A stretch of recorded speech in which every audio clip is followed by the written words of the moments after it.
되게 많은 인물들이 있지 않습니까? 많은 인물들이 있는데 제가 보통 이제 사람들이 성경 인물들 보면 다 본받고 싶고 닮고 싶은 인물들 아닙니까? 근데 유독 야곱은 그 반열에서 제외된 사람 같아요. 제가 가만히 보면 성경의 인물을 가지고 이름을 짓는 사람들이 많이 있어요. 여러분 들어보셨죠?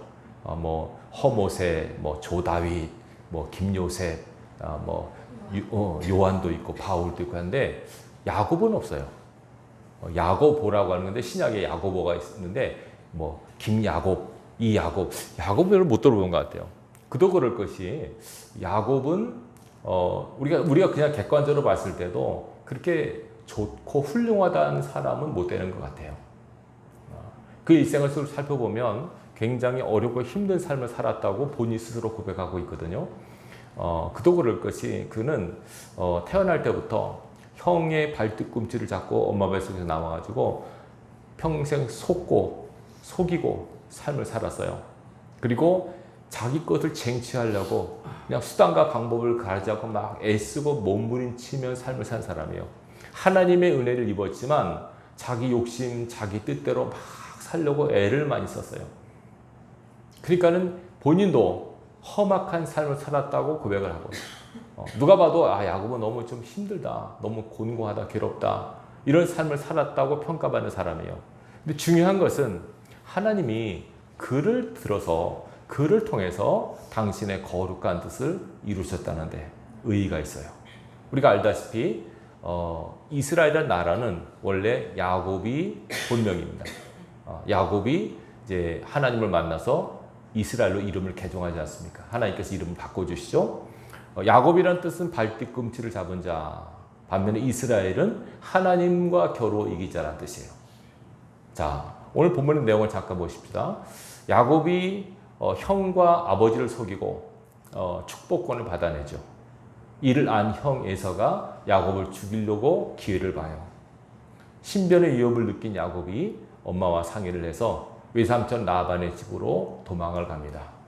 한 번도 가보지 않은 말로만 들었던 그 외삼촌한테 가는 거죠.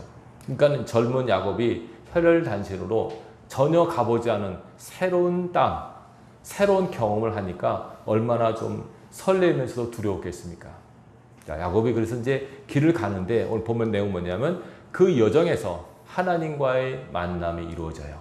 자, 그 내용이 본문에 나와 있습니다. 자, 볼까요? 22절이죠. 10절이죠. 야곱이 브에사바에서 떠나 하란으로 향하여 가더니 한 곳에 이르러는 해가 진지라 거기 유숙하려고 그곳에 한 돌을 가져다가 베개로 삼고 거기 누워 자더니 자, 돌베개를 하고 잠을 자요. 근데 꿈을 꿉니다. 어떤 꿈입니까? 꿈에 본즉 사닥다리가 땅 위에 서 있는데 그 꼭대기가 하늘에 닿았고 또 본즉 하나님의 사자들이 그 위에서 오르락 내리락 하고 또 본즉 여호와께서 그 위에 서서 이르시되 나는 여호와니 너희 주 아브라함의 하나님이요 이삭의 하나님이라 내가 누워있는 땅을 내가 너와 네 자손에게 주리니 네 자손이 땅에 티끌같이 되어 내가 서쪽과 동쪽과 북쪽과 남쪽으로 퍼져 나갈지며 땅의 모든 족속이 너와 네 자손으로 말미암아 복을 받으리라. 결론은 축복의 약속을 해주세요. 하나님께서 꿈을 꿉니다. 근데 꿈에 보니까 사닥다리가 땅에서 쭉 위로 올라가 있고 천사들이 오르락 내리락 하고 있는 것을 보는 거죠. 꿈으로. 근데 그 사닥다리 끝에 누가 서 계세요? 하나님이 서 계세요. 그래서 하나님께서 하신 말씀이 이거죠. 나는 너의 조상의 하나님이다 라고 말씀하시면서 내가 있는 그 땅을 너한테 줄 것이고 내 후손은 동서남북 사방으로 퍼져나갈 것이고 좀 더 나가서 모든 열방이 너로 인하여 복을 받게 될 것이다. 이런 축복의 말씀을 하세요. 여러분 지금 야곱은 막막하죠. 도대체 어떻게 될 것인가? 내 앞날은 어떻게 되고 어떤 만남이 있을 것이고 무슨 일이 생길 것인가 전혀 모르죠. 암담하고 막막한 상황 중에서 하나님께서 난데없이 꿈에 나타나서 내가 너를 축복할 거야. 이렇게 말씀하시는 거죠. 자, 그러면서 중요한 약속을 또 하나 해주세요. 자, 우리 13절입니다. 15절이죠. 15절. 내가 너와 함께 있어 내가 어디로 가든지 너를 지키며 너를 이끌어 이 땅으로 돌아오게 할지라 내가 네게 허락한 것을 다 이루기까지 너를 떠나지 아니하리라. 놀라운 약속 아닙니까? 내가 너와 함께 있어서 내가 어디로 가든지 너를 지킬 거다. 그리고 너에게 허락한 내 계획, 내 뜻이 다 이루어질 때까지 내가 너를 영원히 떠나지 아니할 것이다. 이 약속을 해주세요. 놀라운 축복 아닙니까? 이거는 야곱이 기대하지도 바라지도 않은 바람이에요. 소원이에요. 근데 하나님 일방적으로 나타나서 야곱에게 이렇게, 이거 우리가 절대적인 약속입니다. 야곱이 뭐 원하건 원하지 않건 하나님 일방적으로 야곱에게 이런 계획이 있으심을 알려주시는 거예요. 너는 지금 혼자 도망하는 삶을 살고 있지만, 나그네 삶을 살고 있지만, 그러나 내가 너와 함께 있어서 네가 어디로 가든지 너를 지킬 거다. 너를 향한 내 뜻이 다 이루어질 때까지 내가 너를 떠나지 않을 것이다. 이 약속을 해주세요. 자, 야곱이 깹니다. 16절 꿈을 깨웁니다. 놀라죠? 하나님이 여기 계시네. 그죠? 얘기하죠. 하나님이 여기 계시는데 내가 몰랐구나. 지금 자기가 누워있는 곳이 하나님이 계신 곳이었네.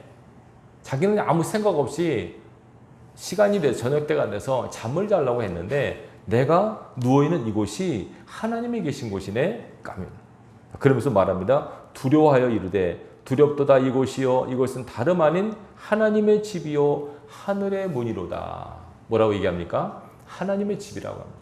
자기가 누워 잠든 이곳이 하나님의 집이고 하늘을 향한 열린 문이 있는 곳이다. 하늘의 문이다. 이렇게 생각을 하죠. 그리고 아침에 일찍 일어나서 자기가 베개로 삼았던 돌을 가져다가 기둥으로 세우고 거기에 기름을 붓고, 기름 붓는다고 하는 거룩하게 구별한다는 뜻이죠. 그리고 그곳 이름을 뭐라고 합니까? 베델이다. 베델의 뜻은 하나님의 집이란 뜻이죠. 히브리어로 베이트란 말은 집이고 엘은 하나님이죠. 베이트 엘, 베델에서 하나님의 집. 이름을 그렇게 명명해. 원래 이름은 뭐라고 합니까? 루스라고 하는 곳인데 야곱이 거기서 하나님을 만나니까 여기 하나님의 집이다라고 이름을 개명을 하죠. 자, 그리고 이제 야곱이 재밌는 것이 20절부터 23절까지는 기도를 해요. 무슨 기도냐면 서원 기도입니다. 여러분 서원 기도 뭔지 아시죠? 그냥 우리 같으면 그냥 하나님 감사합니다. 놀랍습니다. 감사합니다. 이 은혜를 어떻게 내가 갚을지 모르겠는데 이렇게 해야 되는데 야곱은 참 이 사람은 대단한 사람이에요. 바로 하나님 앞에 딜을 해요. 그냥 소원 기도가 아니에요. 뭐라고 얘기합니까? 하나님이 나와 함께 계셔서 내가 가는 이 길에서 나를 지키시고 먹을 떡과 입을 옷을 주시고 내가 평안히 아버지 집으로 돌아오게 하신다면, 말씀하신 대로 그렇게 하신다면 여호와께서 나의 하나님이 되실 겁니다. 약간 조건부 아닙니까? 하나님 나와 함께 하시고 나를 지키시겠다고 하셨는데 정말 그렇게 하신다면 하나님은 내 하나님이 될 겁니다. 얘기를 한 거죠. 그리고 22절입니다.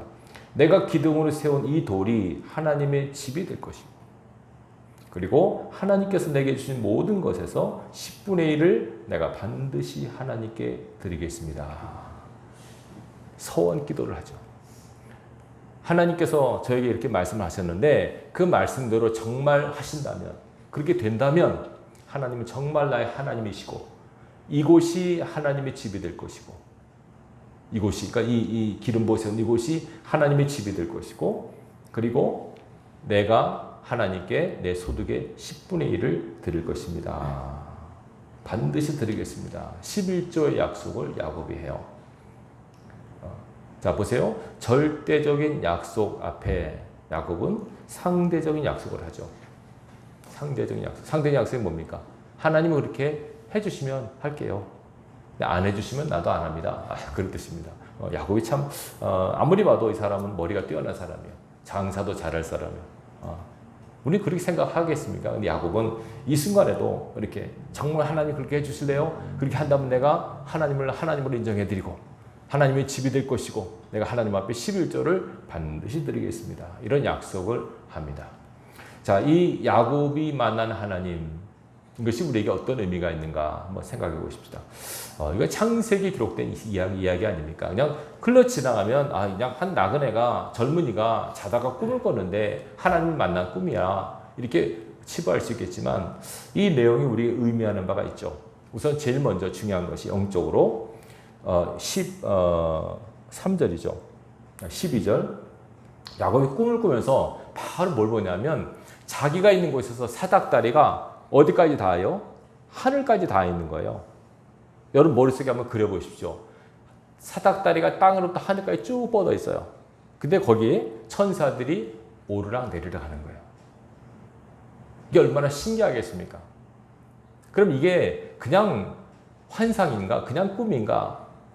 근데 이게 실제라고 주님 말씀하세요. 한번 여러분 찾아볼까요? 요한복음 1장 59절을 보십시오. 51절, 요한복음 1장 51절.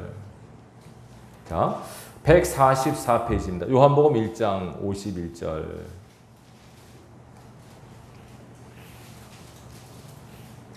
예수님과 나다나엘과의 대화 중에 예수님께서 하신 말씀이에요. 예수님께서 나다나엘을 만나신 다음에 너는 참 이스라엘 사람이야. 너 속에 간사한 것이 없어. 저를 어떻게 아십니까? 내가 무화과나무 아래 있을 때 내가 봤어. 이렇게 대화하시는 중에 마지막 51절 같이 읽습니다. 또 이르시되 진실로 진실로 너에게 이르노니 하늘이 열리고 하나님의 사자들이 인자 위에 오르락 내리락 하는 것을 보리라 하시니라. 예수님께서 말씀하세요. 나다나엘아, 이것도 더 큰 것이 있는데 하늘이 열리면서 인자 위에, 인자가 누구죠? 예수님. 내 위에서 예수님 기점으로 천사들이 하늘로 오르락 내리락 하는 것을 내가 보게 될 것이다. 내가 경험하게 될 것이다. 자, 그러면 이 사건하고 아까 창세기 28장 야곱이 꾼 꿈하고 어떤 관계가 있다고 생각이 되십니까? 일단 상황이 비슷하죠. 하늘까지 다 있는데 천사들이 왔다 갔다 하는 거예요, 지금. 그죠? 똑같아요. 근데 뭐가 다르냐면 야곱은 자기가 있는 곳, 땅에서 예수님을 기점으로 예수님 위에서 오르락 내리락 하는 것이다. 여러분, 천사가 오르락 내리락 하는 것은 뭘 상징한다고 여기십니까? 올라가는 것은 우리의 기도, 그죠? 우리의 예배 올라가고, 내려오는 것은 하나님의 응답, 하나님의 축복, 하나님의 은혜가 내려와요. 천사들이 갖다 주는 거죠. 성경에 보면 요한계시록 보면 천사들이 우리의 기도를 금대접에 모아 하늘로 하나님께 올라간다 그랬어요. 여러분이 하나님 앞에 지금 우리가 예배를 드리잖아요. 기도를 드리고 찬양을 드리잖아요. 우리 마음을 드리잖아요. 이 드리는 거, 올라가는 거. 그 다음에 받으신 하나님께서 우리에게 응답을 주시죠. 은혜를 주시죠. 평강과 기쁨을 주시죠.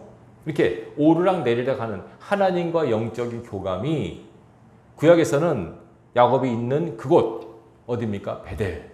하나님의 집에서 이루어지는데 신약에 예수님께서 뭐라 그랬습니까? 인자 위에서 예수님을 기점으로 그 일이 이루어질 것이다 라는 말씀이에요. 그럼 이게 어떤 관계가 있을까요? 나중에 이제 그 야곱이 자기가 세운 그곳을 베델이라고 이름하죠. 이제 나중에 이제 쭉 보면 베델이 이렇게 뛰어난 도시가 아니고 오히려 타락한 도시로 성경에 나와요. 그래서 야곱이 구별한 그 베델은 진짜 하나님의 집이라고 보기는 어려워요. 거기는 하나님의 집이라고 볼 수 없어. 야곱은 그렇게 자기가 거기서 하나님 만나기 때문에 그걸 기념함으로 여기서 내가 하나님 만나서 그래서 기념적 의미에서 거기다가 구별해서 거기다가 베델이라고 이름 붙였는데 이름은 맞아. 하나님의 집이라고 하는 것은 맞는데 그 영적 의미가 뭘까요? 하나님의 집에서 우리가 드리는 예배, 찬양과 기도가 하나님께로 올라가고 또 받으신 하나님께서 우리에게 응답과 축복을 주시고 이것이 하나님의 집에서 이루어진다. 신약에서는 하나님의 집이 어디입니까? 교회죠, 교회. 교회의 머리는 누구죠? 예수 그리스도죠. 예수 그리스도를 통해서 기도가 올라가고 예수 그리스도를 통해서 축복이 내려오는 이 모습이 구약 야곱이 꾼 꿈에서 이미 계시되어 있다는 거죠. 하나님의 집에서 천사가 올라가고 천사가 내려오고 저는 그래서 어떤 사람은 좀 무슨 이게 고루하게 말씀하냐 그러지만 저는 교회에서 하나님의 축복이 온다고 믿어요. 물론 교회는 성전은 아니에요. 그렇지만 교회가 어디입니까, 여러분? 예배하는 사람들이 모인 곳이 교회예요. 에클레시아란 말은 그죠? 하나님이 불러낸 사람들의 모임이 에클레시아의 뜻이에요. 고린도서 3장 9절에 보면 바울이 얘기하죠. 너희가 하나님의 밭이요 너희가 하나님의 집이다. 우리가 하나님의 집이에요. 예수 믿는 사람들이 두세 사람이 모인 그곳이 하나님의 집이에요. 거기서 드리는 찬양과 기도가 올라가고 거기에 하나님의 은혜와 축복이 임하는 것이에요. 그래서 예배하는 모임, 예배하는 장소가 귀한 것이에요. 이해되시겠죠? 여러분 집이죠? 하나님의 여러분 집이 처소가 하나님의 집이 될 수 있고 아니면 내 일터가 하나님의 집이 될 수도 있어요.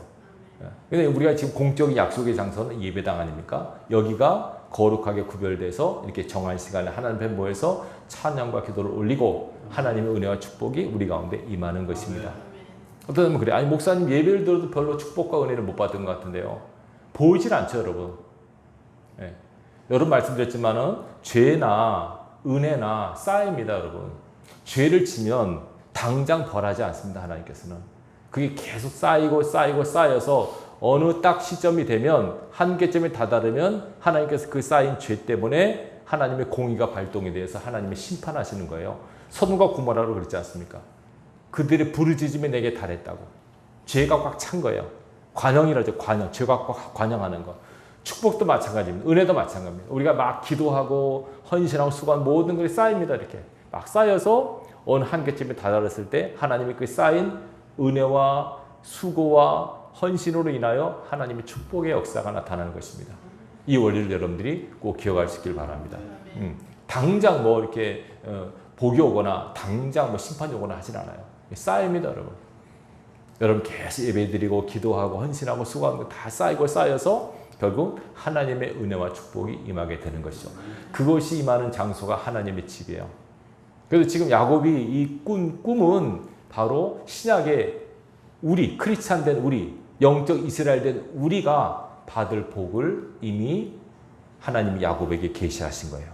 야곱은 단지 그냥 여기가 하나님의 집이다 생각했는데 틀린 건 아니죠. 근데 어떤 역사적으로 시간적 공간적으로 그 말씀하는 게 아니라 영적으로 하나님의 집에서 하나님의 은혜가 하나님의 축복이 성도들과 이렇게 교류가 된다는 것을 상징하는 것이에요. 자, 그리고 또 중요한 거 아까 말씀드렸죠. 다시 창세기 28장 돌아가면 뭐라 얘기합니까? 내가 누워있는 땅을 내가 너와 네 자손에게 주리라. 이게 아브라함이 주신 약속입니다. 땅을 주신다는 약속. 두 가지죠. 땅과 후손의 약속하세요. 근데 먼저 보세요. 땅이 있는데 그 땅을 점령하기 위해서는 사람이 필요하잖아요. 내 후손이 번성하게 될 것이다. 하늘의 별과 같이 바닷가의 모래같이 많게 될 것인데 그 후손이 내가 내게 준 땅을 정복할 것이고 다스릴 것이다. 신약에서는 구약에서는 가나안 땅을 의미하죠. 그죠? 가나안 땅이 약속의 땅이고 시장 가서 이 땅은 어디를 상징한다고 생각하십니까? 우리가 장차 들어갈 영적 가나안 하나님의 나라를 뜻하는 것이에요. 쉽게 설명드릴게요. 예수를 믿으면 우리가 거처할 우리의 처소가 준비되는 것이죠. 얼마나 이게 중요한지 모릅니다. 저는 집이 없으니까 절절하죠. 여러분 집 없는 사람들이죠. 집 갖는 게 소원 아닙니까? 집이 없으니까. 집이 있으면은 돌아갈 곳이 있는 거예요. 근데 집이 없으면 마땅히 갈 곳이 없는 거죠. 자기가 머물 곳이 있는 것이 있다는 것이 얼마나 축복인지 몰라요. 예수님께서 말씀하셨죠. 내가 아버지 집으로 가서 너희가 있을 거처, 처소를 예배하러 간다. 죽어서 여러분, 그죠? 죽어서 이 땅에서 살다가 죽었는데 내 영혼이 쉴 곳이 없으면 어떡합니까? 내 영혼이 머물 곳이 없으면 어떡합니까? 내 영혼이 쉴 곳이 있는 것을 확신하고 주님께서 내 처소를 예배하셨지 나는 내 집에 갈 거야. 나는 갈 곳이 있어. 갈 곳이 있는 인생하고 갈 곳이 없는 인생하고는 천양지차입니다. 이 믿음을 하나를 확실히 가지면 이 땅에서는 뭐 잠깐 지나가는 삶이기 때문에 중요한 게 아니고 죽은 다음에 영원한 하나님 나라에 내 집이 있다고 하는 비전을 가지면 우리가 감사와 기쁨의 삶을 살아갈 수 있어요. 하나님의 집에 내 처소가 지어지고 있다고 믿음으로 상상하시고 열심히 여러분의 집을 지시기 바라요. 우리 다 집을 짓는 인생입니다. 지금 내가 이 땅에서 한 수고 헌신만큼 내 집이 지어지고 있다고 하는 믿음을 가지시고 하나님 앞에 한 수고, 기도, 헌신 모든 것이 다 하나님 나라 내 집에 재료들로 쌓이는 거예요. 이걸 여러분들이 헛된 수고라고 생각하시면 안 돼요. 당장 눈앞에 보이는 보상은 없어도 믿음으로 하나님 나라에 내 집이 지어지고 있다라고 하는 믿음의 상상을 하시고 하나님 앞에 헌신하셔야 돼요. 믿음의 상상이라고 하는 것은 뭐 허구가 아니고요. 믿음으로 여기라는 거죠. 믿음으로. 신앙은 믿음이지 그냥 눈에 보이고 손에 잡혀갖고 그렇게 하는 건 아닙니다. 여러분들이 꼭 기억하시고 우리가 하나님 앞에 살아가면서 내가 지금 이 땅에 사는 모든 수고와 헌신이 천국에 내 처소, 내 집을 마련하는 데 쓰고 있구나 라고 믿음으로 여기시고 열심히 여러분의 천국의 집을 짓는 데 애를 쓰시고 노력하시는 삶을 살아가시길 바랍니다. 굉장히 중요합니다. 천국 가본 분들이 얘기를 해요. 천국에 집 없는 사람이 많다는 거예요. 이 땅에서 잘 살았는데 천국에 집이 없는 거예요. 왜 집이 없을까요? 하나님을 산 게 없으니까. 교회만 왔다 갔다 하고 뭐 예배만 드렸지 뭐 헌금도 기도도 헌신도 아무것도 한 게 없어요. 그런 사람 많아요. 여러분 오늘날 썬데이 크리스찬이 교회만 왔다 갔다 하는 거죠. 주일 나와서 예배 드리고 목사 인사만 하고 가고. 그래서 얼마나 많은지 몰라요. 부지기수예요. 천국 갈지도 모르겠지만 간다는 그 사람들은 천국에 무슨 집이 있겠어요.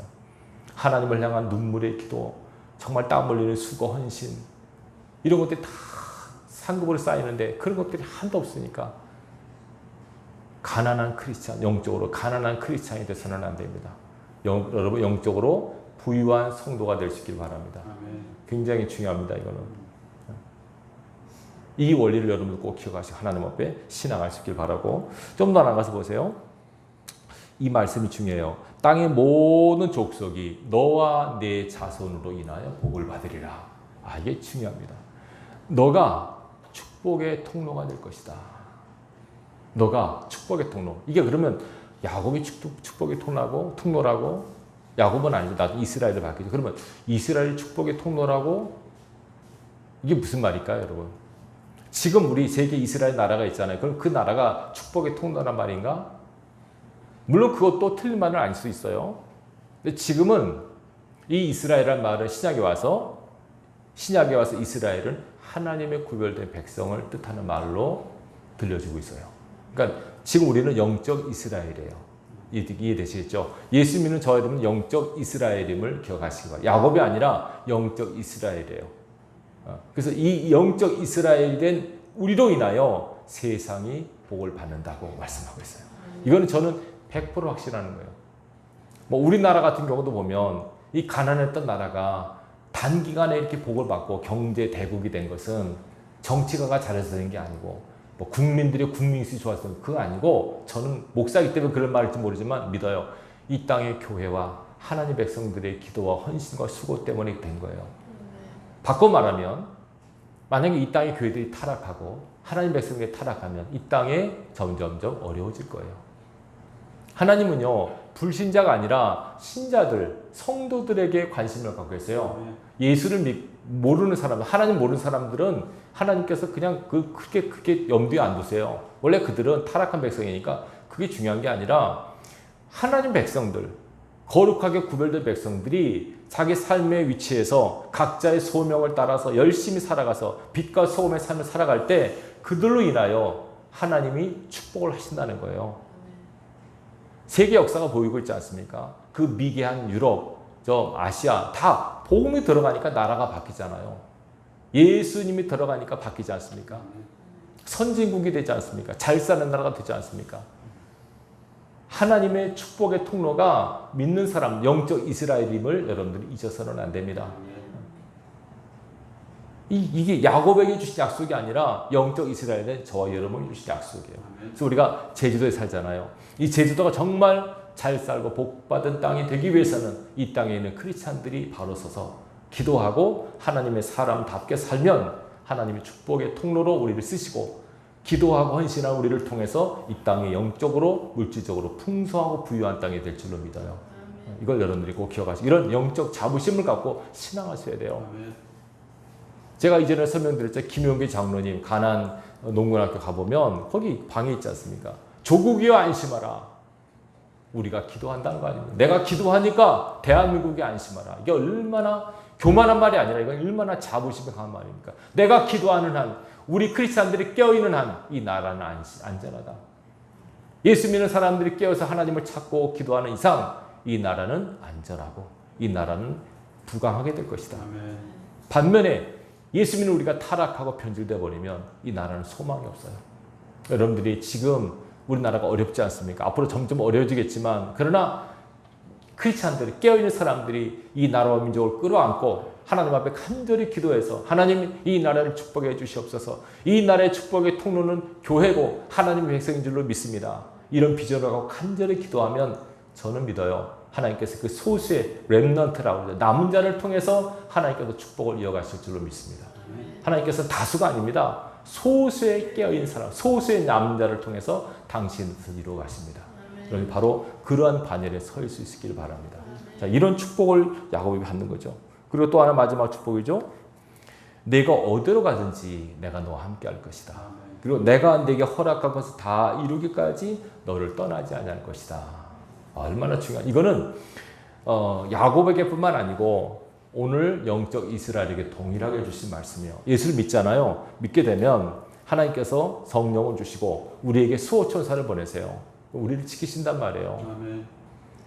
구원받은 하나님 백성들을 하나님께서 천국까지 지키세요. 아멘. 인도하시고 보호하시도록 약속하셨어요. 이거는 비단 야곱에게 주신 약속뿐만 아니라 영적 이스라엘 된 저 여러분에게 동일하게 주신 약속이에요. 아멘. 이걸 여러분들이 반드시 믿으셔야 돼요. 아멘. 내가 어디로 가든지 내가 너와 함께 할 것이고 너를 지킬 것이다. 너에게 허락하신 내 뜻이 있다는 거죠. 이건 야곱에게 허락하신 뜻이고 이건 우리 개인적으로 각 사람에게 허락하신 하나님의 뜻과 계획이 있어요. 이것이 이루어질 때까지 내가 너를 떠나지 않을 것이다. 자, 보세요. 그럼 재밌는 것이, 그러면 야곱은 평생 하나님과 함께 했어요. 맞죠? 약속이니까. 이거 야곱이 원하지도 않았고 바라지도 않았는데 하나님께서 내가 너를 택했고 내가 너에게 향한 뜻이 있어. 그 뜻이 이루어질 때까지 내가 너를 떠나지 않고 너를 지키고 보호할 거야. 자, 그러면 우리 생각할 때 전능하시고 거룩하신 하나님이 함께하는 사람이면 어디로 가든지 뭘 하든 형통할 거 아닙니까? 그럼 야곱이 형통했는가? 물론 결국은 부자가 됐죠. 근데 얼마나 힘들게 삶을 살았습니까? 외삼촌 집에 가서 20년을 속이면서 뼈 빠지게 고생하잖아요. 근데 나중에는 이제 자식들이 아버지를 속여가지고 요셉이 죽었다고 그래가지고 또 막 고생하고. 창세기 47장 9절에 보면 야곱이 바로왕 앞에서 한 말이 있어요. 바로왕이 야곱을 처음 보잖아요. 그죠? 자기 밑에 국무총리 아버지니까 얼마나 어떤 분인가 호기심 했을까요? 야곱이 눈도 잘 안 보인 상태에서 바로왕에게 인사하면서 축복합니다. 내 나이 130세입니다. 그러면서 험악한 나그네의 삶을 살았습니다. 이 얘기를 해줘. 험악하다. 너무 힘들었다고. 나그네의 삶을 살았다고 왕합사. 그 야곱의 고백이요. 틀린 게 아닙니다. 그러면 하나님이 사랑하시고 하나님이 택하시고 평생 함께 하셨던 그 사람이 왜 그는 그런 고백을 할까요? 여러분 잘 들으세요. 하나님이 사랑하신다고 하나님이 함께 하신다고 모든 만사가 형통되냐? 고생 없느냐? 그게 아니란 거예요. 진짜 힘든 고생을 하잖아요. 야곱처럼. 자기 입으로 험악하다고 했으니까. 너무 격동적인 삶을 살았다고 자기 입으로 고백하잖아요. 예수 믿고 구원받은 저 여러분들도 이런 삶을 살 수 있어요. 근데 이제 야곱은 또 이게 있어요. 기질이 하나님 믿었지만 이 사람은 하나님 믿었지만 하나님이 함께 하신 것도 알았지만은 너무 자기가 강했어요. 자기 욕심, 자기 뜻, 자기 생각으로 밀어붙이고 막 자기 어떤 내가 바라고 원하는 걸 반드시 이루고야 만다는 어떤 인간적 욕심이 앞설 때가 많았어요. 그것이 그를 힘들게 한 거예요. 그러니까 여러분 우리가 예수 믿을 때 명심할 것 중에 하나가 물론 여러분 비전과 여러분 소원도 가지셔야 돼요. 기도하셔야 돼요. 근데 제일 중요한 건 뭐냐면 너무 자기가 살아서 자기 욕심, 자기 정욕, 자기 뜻대로 하려고 하면은 험악한 삶을 살아요. 그럼 편안한 삶을 사는 비결이 뭐냐? 간단해요. 어느 목사님 그러더라고요. 힘 빼. 그러더라고요. 힘을 빼라. 막 아둥바둥하지 말고 힘 빼라. 돈을 모으려고 남보다 앞설라고 지지하려고 이러지 말고 힘을 빼라. 그럴 때 하나님께서 은혜 가운데 인도하실 것임을 기억하시기 바랍니다. 우리 어깨에 힘을 빼셔야 돼. 목에 힘을 빼셔야 돼. 너무 힘주면 안 돼요. 하나님 앞에서. 그럼 자기가 힘들어요. 자기가 고생해요. 야곱은 그냥 부인 얻으려고, 돈 모으려고, 또 막 그냥 형한테 죽이면 안 당하려고, 또 그냥 뭐 아둥바둥 살았어요. 그러니까 본인의 입으로 살았어요. 하나님이 함께 하시는 삶을 살았지만은 험악하고 힘든 삶을 살았다고 고백하잖아요. 이걸 여러분들이 기억하시고, 여러분 우리 어깨와 목에서 힘을 뺄 수 있기를 바랍니다. 힘을 빼야지만 제대로 편안한 삶을 살 수 있어요. 이게 무슨 힘 빼란 말은 뭐예요? 힘 빼란 말은 뭐예요? 여러분 딴 거 아닙니다. 욕심 버리고 주어진 삶을 만족하게 살아가십시오. 가장 중요한 게 뭐냐면 야곱을 통해서 보여주신 게 뭐냐면 이 땅은 나그네의 삶이라고 하면 보여주세요. 야곱이 130세 말하죠. 나는 나그네의 삶을 살았다. 영적 이스라엘된 저와 여러분들도 이 땅은 나그네임을 명심하십시오. 잠깐 지나가는 곳입니다. 이 땅에서 막 밀어두고 이 땅에서 마음 두고 이 땅을 좋아하고 사랑해서는 안 되고 잠깐 지나가는 머물다 가는 곳이 이 땅의 삶임을 기억하십시오. 이 나그네 삶 속에서 오직 주님과만 동행하는 삶을 살 수 있도록 애를 쓰시면 돼요. 사실 친구도 뭐 부모 형제도 다 떠나가죠. 영원한 나와 동행하시는 그 영원한 친구 되신 예수님, 임마누엘 주님, 그분과 함께 살아가는 나그네 삶은 고독하고 때로 외롭고 힘들지만 그러나 영적으로는 은혜와 기쁨의 삶이 될 수 있습니다. 꼭 기억하시기 바랍니다. 하나님께서 그래서 우리를 외롭지 않게 하시려고 임마누엘 되신 예수님 보내주시고 안에 성령을 보내셔서 우리가 늘 함께 하신 겁니다. 내 안에 계신 성령과 영적인 교감을 이룰 수 있기를 바랍니다. 여러분 혼자라고 하는 것이 외롭지 않아요. 근데 누가 나와 함께 한다고 하는 확신과 믿음이 있을 때 외롭지 않습니다. 주님께서 하나님 여러분 우리가 외로운 걸 싫어하세요. 왜 하와를 만드셨게요? 혼자 있는 것이 하나님께서 보시기에 안 돼 보여서 그런 거예요. 근데 예수 믿어도 하나님을 믿으면서도 혼자 외롭다는 사람은 뭘까요? 내 안에 하나님을 인식하지 못해서 그래요. 성령이 내 안에 있다고 그렇게 성경은 말씀하잖아. 너희가 하나님의 성전인 것을 모르느냐? 내가 너 안에 있다는 것을 왜 인식하지 못하느냐?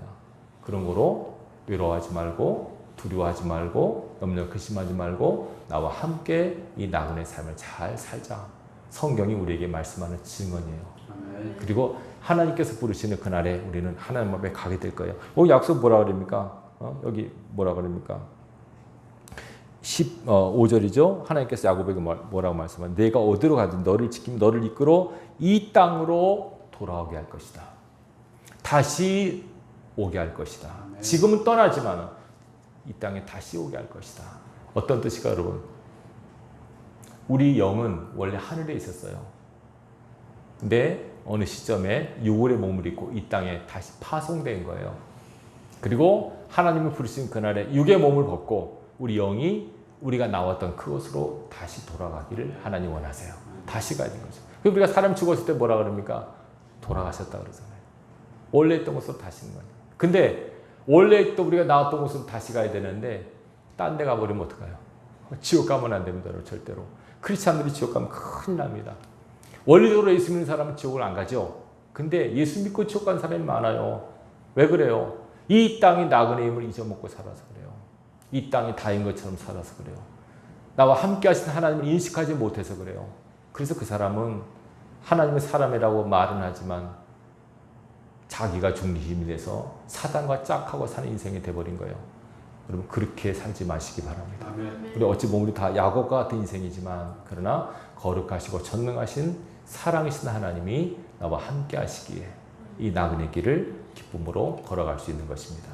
이번 한 주도 앞으로도 여러분들이 이 거룩하고 복된 길을 기쁨 가운데 은혜 가운데 잘 걸어가셔서 주께서 우리를 부르시는 그날에 하나님 품에 안기는 우리의 삶이 되시기를 주님의 이름으로 축원합니다. 기도하겠습니다.